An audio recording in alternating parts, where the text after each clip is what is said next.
The greatest nation of the free world has had a leader for 8 straight years that has pretended that he cannot hear our questions over the noise of the helicopters. And we know he doesn't want to answer, but we have a lot of questions. And when we get our questions asked, or there is a leak or an investigation, the only answer we get is, I don't know, or I forgot. But you wouldn't accept that answer from your children. And for 8 straight years, George Bush hasn't displayed the slightest interest in anything we care about. And now that he's after a job that he can't get appointed to, he's like Columbus discovering America. He's found childcare.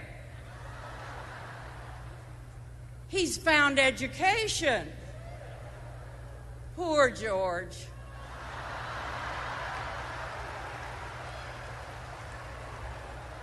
He can't help it.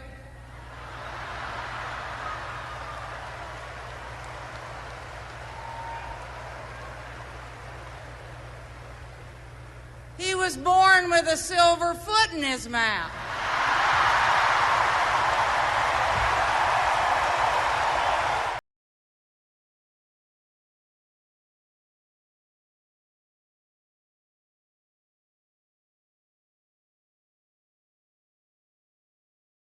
Morning.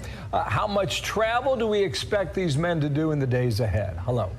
Hey, Bill, good morning to you. Well, normally there really would be nothing but travel, but as you mentioned today, Joe Biden's going to be keeping his campaign close to home, talking about the economy in Delaware. As for President Trump, he is about to begin a whirlwind weekend of campaigning. It all gets started this afternoon. He'll be heading down south for campaign events in the Villages, then a rally tonight in the Panhandle in Pensacola. He'll be staying overnight in Florida, getting a chance to early vote tomorrow, and then it's on to the battleground states. He'll be holding rallies this weekend in places like North Carolina, Ohio, and Wisconsin, and then Sunday another rally in New Hampshire. Now, during the debate last night, the president repeatedly promised that he's going to do more to bring the economy back from the brink. That's likely something we're going to hear the president talk a lot more about this weekend as he campaigns. He also criticized Biden last night for not doing more in-person events amid the pandemic. We can't lock ourselves up in a basement like Joe does. He has the ability to lock himself up. I don't know. He's obviously made a lot of money someplace, but he has this thing about living in a basement. People can't do that.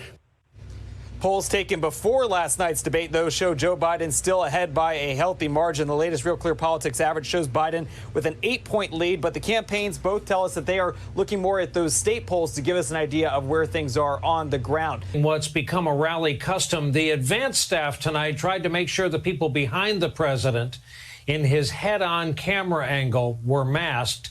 The rest of the crowd, not so much. Here was the president's message about the pandemic. We're rounding the turn on the pandemic. We understand that, hey, I just had it.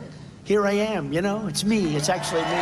I got to get out, and I have to meet people, and I have to see people, and I know it's risky to do that, but you have to do what you have to do. You know, I'm the president. I can't sit in the basement. I'm immune, they tell me. I'm immune. I could come down and start kissing everybody.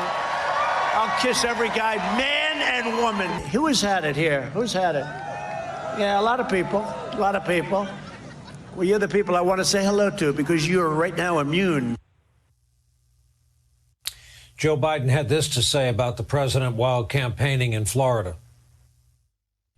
I prayed for his recovery when he got COVID, and I'd hoped at least he'd come out of it somewhat chastened. But what has he done? He's just doubled down on the misinformation he did before and making it worse. Well, he throws super spreader parties at the White House, where Republicans hug each other without concern to the consequences. How many of you have been unable to hug your grandkids in the last 7 months?